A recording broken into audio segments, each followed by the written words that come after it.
أهلا بكم يا أصدقائي.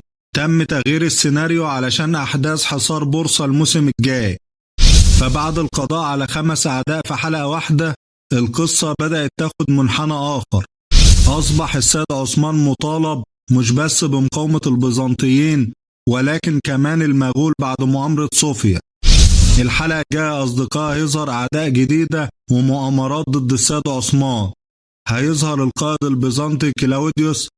احنا عارفين ان التهديد الاكبر لعثمان هو المغول، ولكن بعد ظهور القائد كلاوديوس اللي هيحاول هزيمة عثمان مش بس بالسيف ولكن كمان بذكائه ومكره، اللي هيكون جبهة كبيرة ضد السيد عثمان خصوصا بعد اتحاده مع صوفيا، واللي كمان لو اتحد مع المغول ضد السيد عثمان فهيكون السيد عثمان مضطر للدفاع في جبهتين في نفس الوقت.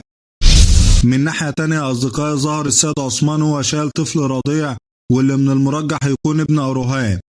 كده هنشوف قفزة زمنية شهور أو أكتر من سنة. الحلقة الجاية يا أصدقائي هنشوف أحداث وشخصيات جديدة وكأنها بداية موسم جديد. بكده نكون وصلنا لنهاية الفيديو. نشوفكم في فيديو جديد إن شاء الله.